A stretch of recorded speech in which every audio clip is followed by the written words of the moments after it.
IPL নিলামে মুস্তাফিজুর রহমানের দল পাওয়ার সম্ভাবনা বাংলাদেশিদের থেকে ছিল সবচেয়ে বেশি। তবে সেই মুস্তাফিজুর রহমানকে নিলামে তুললেও কোনো দলই আগ্রহ দেখায়নি মুস্তাফিজুর রহমানের হয়ে। গেল সিজনে মুস্তাফিজুর রহমান চেন্নাই সুপার কিংসের হয়ে খেললেও এই সিজনে মুস্তাফিজের প্রতি তেমন কোনো আগ্রহ দেখায়নি কোনো দলই।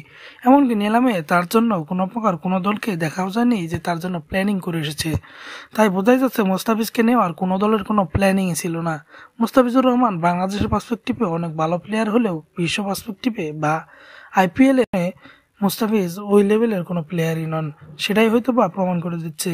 তবে সবচেয়ে বড় কথা হচ্ছে আইপিএল এ নিলাম হচ্ছে অনেকটাই নিষ্ঠুর, কারণ এই জায়গায় অনেক ছোট প্লেয়ারের দাম অনেক সময় 8-10 কোটি রুপিতে হিট করে যায়, আবার অনেক সময় অনেক বড় বড় ক্রিকেটারও দল পায় না। যেমন আজকে মুস্তাফিজুর রহমান মঈন আলীর মতন ক্রিকেটারকে সিএসকে রিটেইনই করেনি। তো এখানেই বোঝা যাচ্ছে সিএসকে বা আইপিএল সবসময় একই ধরনের প্লেয়ার বা সবসময় আপনার ভালো প্লেয়ারের পেছনে ঘুরে না, তারা অনেক কোয়ালিটির পেছনে ঘুরে।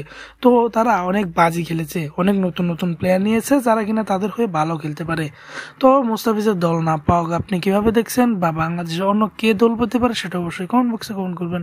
সব স্পোর্টস আপডেট পেতে স্পোর্টস দলকে সাবস্ক্রাইব করবেন। ধন্যবাদ।